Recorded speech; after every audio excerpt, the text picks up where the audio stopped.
L'ADN de mon bébé de 6 mois a été retrouvé sur plusieurs... Vous allez entendre le témoignage de 3 femmes désenfantées. Qu'est-ce qu'une femme désenfantée? C'est une femme à qui on a retiré son enfant et même une femme que l'on poursuit. Vous allez voir à quel point cette justice est diabolique, à quel point elle marche sur la tête. Vous avez des hommes qui sont seulement condamnés à 1% pour avoir commis un INCSTE sur leur enfant. Vous allez voir que ces femmes apportent toutes les preuves et que vous avez des procureurs en face. Pour moi, ça ne s'explique que par une complicité. Et une complicité, c'est un autre niveau qu'on peut dire. Alors, je suis psychologue, mais là, ça dépasse la psychologie. À mon avis, on est dans de l'occultisme ou je ne sais quoi, de si malsain, de si démoniaque qu'il n'y a pas de mots. Postez vos commentaires et surtout diffusez en masse afin que cela se sache, qu'on comprenne l'état de la justice en France. Seulement 1% des hommes condamnés et on pourrait prendre cela pour beaucoup de choses. Il y a vraiment quelque chose qui dysfonctionne, je suis indigné, écœuré, et bien sûr, ça je le savais depuis plusieurs années, mais il faut que cela se sache et que plusieurs personnes diffusent en masse ce genre de vidéos. Bonne journée. Lettre numéro 15, appel des 500. Mesdames, Messieurs les magistrats, il y a 2 ans, j'ai déposé plainte contre mon mari pour graver sur notre bébé de 6 mois. N'ayant aucun doute sur les agissements de mon mari, j'avais installé des caméras cachées pour récolter des preuves, et j'en ai eu. J'avais en effet conscience que la justice n'allait pas me croire et qu'il m'était nécessaire d'obtenir des preuves matérielles de ce que je soupçonnais. Sur ces images, 2 minutes après mon départ, on voit mon mari avec mon bébé se précipiter dans la chambre pour chercher des sacs qu'il avait cachés.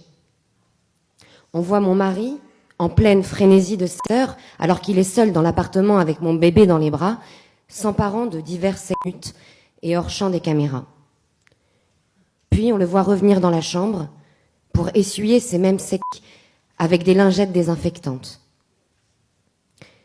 Les gendarmes sont intervenus en délit de flagrance. Il est resté 48 heures en garde à vue. Il y fera des révélations stupéfiantes, je cite, « J'ai besoin de me vider, déjà que 3 jours, sinon j'ai très mal en bas du ventre. » Il reconnaîtra son obsession à vouloir changer les couches de notre fille.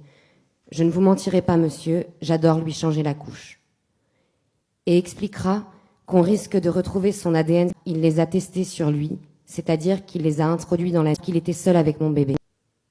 Il dira également que quand on aime son enfant, on aime tout faire avec.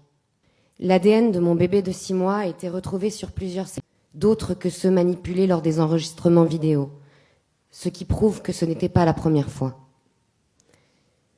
La justice a classé ma plainte infraction insuffisamment caractérisée. On tombe des nues. Je conteste cette décision. Le procureur général de Grenoble va me répondre par écrit qu'effectivement le comportement du mis en cause sur les images filmées à son insu interroge, notamment le fait qu'il manipule des enfants. Mais en l'absence de preuves médico-légales probantes, il classe.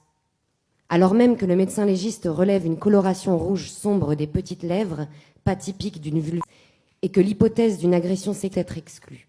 Le procureur ne s'explique pas sur l'ADN de mon bébé de 6 mois retrouvé sur ces recherches ADN qui ont quand même coûté 9 000 € à la société. Alors pourquoi ? Pourquoi avoir fait analyser ces objets si quand on trouve ce que l'on cherche, cela ne constitue pas une preuve ? Je pensais, à tort, que le rôle, le travail des magistrats de parquet était la recherche de la vérité. Force est de constater que quand ils s'interrogent, se questionnent sur le comportement d'un mis en cause avec des preuves qui établissent les faits, ils préfèrent classer que poursuivre. Et personne n'a jugé utile de rechercher des photos et vidéos supprimées de ces téléphones portables qui sont sous-scellés à la gendarmerie, alors que j'ai expliqué aux gendarmes qu'il envoyait des photos de ma fille entre 2 vidéos très violentes à des hommes que je ne connais pas. J'ai de nouveau porté plainte avec constitution de partie civile. C'est en cours. Depuis, les audiences avec le juge des affaires familiales et le juge pour enfants se succèdent.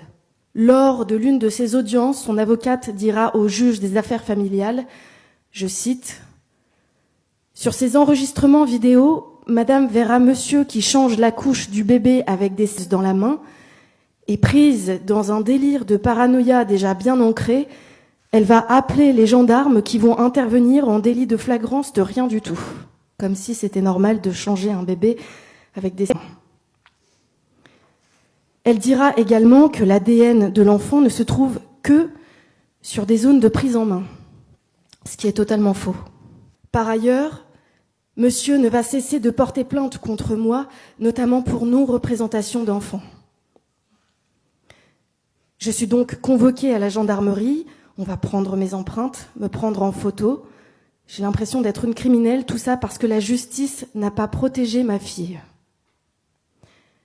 Aussi, le juge des affaires familiales va écrire dans son jugement que mes craintes sont entendables, mais qu'il va lui laisser l'autorité parentale, ordonner des visites médiatisées dans un centre qui ne fait pas de visites médiatisées et qui m'explique qu'au bout de 4 visites, il aura la possibilité de sortir en étant seul avec ma fille. Eh bien, heureusement que mes craintes sont entendables et forcément, je ne l'emmène pas. Le 2 novembre 2023, je suis convoquée au tribunal de Grenoble comme mise en cause pour non-représentation d'enfants. Je risque 1 an de prison. C'est le prix à payer en France quand on refuse d'être complice des... La substitute du procureur qui me reçoit m'explique que mon dossier est aberrant, que je n'ai rien à faire ici, que ma plainte n'aurait pas dû être classée et que cela aurait dû se régler en famille, c'est-à-dire que la JAF aurait dû protéger ma fille au vu des éléments de preuve incontestables de mon dossier, qu'elle comprenait ma colère et qu'elle classait tout de suite ses plaintes pour non-représentation d'enfants sans suite. 1 mois après, je passe en audience. Le juge des enfants va être très clair. Je la cite. Madame, si vous vous obstinez à ne pas laisser votre fille avec son père, ça va se retourner contre vous. Ça va ruiner votre vie et vous allez tout perdre. Monsieur est présumé innocent et il a le droit de vivre sa vie normalement, comme tout le monde, et de voir sa fille. Elle aurait pu ajouter et de la violence, ça ne m'aurait pas plus choquée. De quelles preuves supplémentaires la justice a-t-elle besoin quand il est rapporté et prouvé qu'un père manipule et teste avec son bébé de 6 mois dans les bras, que l'ADN de l'enfant est retrouvé sur plusieurs... Malgré l'absence de condamnation pénale, monsieur est certes présumé innocent, mais cela veut-il dire pour autant que les faits ne sont pas constitués? Est-ce qu'il faut attendre une condamnation pénale pour que mon enfant soit protégé? Je sors de cette audience en morceaux, sonnée. Si je ne plie pas, on va me la retirer. La justice est schizophrène. En novembre, on me dit « Heureusement que vous ne lui avez pas laissé la petite, vous devez la protéger. » En décembre, on me dit « Si vous ne la lui laissez pas, vous allez tout perdre. » Perdu, je le suis déjà. Depuis ces 2 dernières années, avec mes proches, on ne comprend pas. Ce système judiciaire ne tourne pas rond. On préfère prendre le risque de laisser des enfants avec leur violence sur les mères plutôt que de les protéger.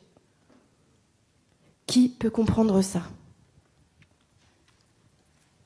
Vous connaissez les chiffres. Seulement 1% de condamnation pour les crime. Visiblement, le crime, c'est d'en parler. Je sais ce qui m'attend. Je connais le sort réservé aux mères qui refusent de laisser leur enfant à leur bourreau. Les cas de transfert de garde ou de placement sont légion. Mais comment pourrais-je amener mon bébé retrouver le monstre qui l'a agressé? Je ne peux pas. Je n'y arrive pas. Quelle est la logique de la justice? Qui protège-t-elle? La justice préfère aujourd'hui punir le parent qui coupe les liens avec le parent agresseur plutôt que de punir celui qui agresse son enfant. C'est le message adressé aux mères qui tentent de protéger leurs enfants de leurs bourreaux. L'on nous dit qu'il est de l'intérêt de l'enfant de maintenir un lien avec chacun des parents. Mais n'existe-t-il pas un intérêt supérieur de l'enfant de le protéger des agressions commises par l'un de ses parents? Nous vivons un cauchemar avec mon entourage, cherchant quotidiennement des solutions. Comment faire pour la protéger? Je vis dans la peur. Cet homme n'est pas son père. C'est son vieux. Je croyais que la justice était là pour protéger les gens, que c'était un principe moral et que la morale avait un but précis dans la cohésion sociale. Il n'en est rien. C'est un joli mot qui porte l'espoir d'un monde meilleur. Mais dans les faits, la cohérence de ce système s'arrête là. En France, le pays des droits de l'homme, des hommes uniquement, certainement pas des femmes et des enfants. Pourtant, ma fille devrait avoir le droit de grandir sans être violée. Je n'ai rien à gagner dans cette histoire. Nous étions mariés, nous venions d'avoir un bébé. La construction de notre maison arrivait à sa fin. 10 jours avant même le dépôt de plainte, nous avions commandé la construction de notre piscine. J'ai vu toute ma vie partir en l'air, mais je devais protéger ma fille. Car oui, en tant que mère, c'est mon rôle, mais aussi le vôtre, celui de la justice. En tant que magistrat, vous avez prêté serment, celui d'être digne, intègre et loyaux. Alors si vous rendez vos jugements au nom du peuple, protégez nos enfants. Arrêtez de nous torturer et de sacrifier nos enfants. Nous ne sommes pas que des numéros de parquet. Vous avez nos vies et celles de nos enfants entre vos mains.